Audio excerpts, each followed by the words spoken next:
Hi, I'm Chef Stephen Putnam with Chartwells, and today we're going to be making pasta bolognese with rigatoni. Some of the items are from the Red Zone food pantry, and some of the items are from the store.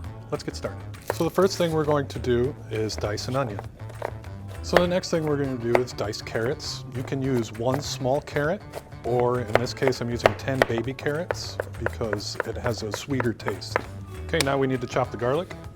Okay, next step is we're going to add a little bit of olive oil to a pot in medium heat. And we're going to brown off the beef.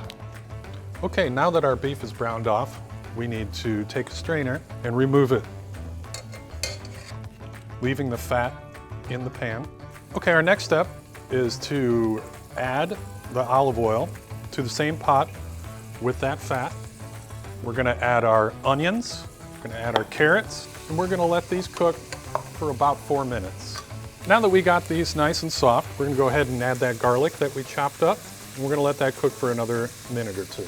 We're going to add our tomato paste and stir that in. Now we want to add our beef. We're going to add that chicken stock and 1 bay leaf. We'll mix that up. We're going to let that cook, reduce just a little bit, maybe a minute or two.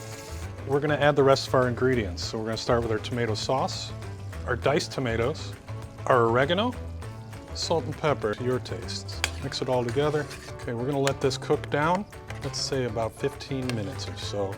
So now we have boiling water and our rigatoni. We're going to add that.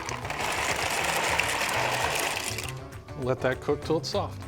We're going to strain the pasta, and we are going to take that finished pasta into the sauce. Or you can serve it on the side and just pour the sauce over top. And what I like to do, mix it all together, then we taste it. If it needs a little bit more salt and pepper, we add that. And if you'd like, serve it with a little bit of grated Parmesan, and we're done.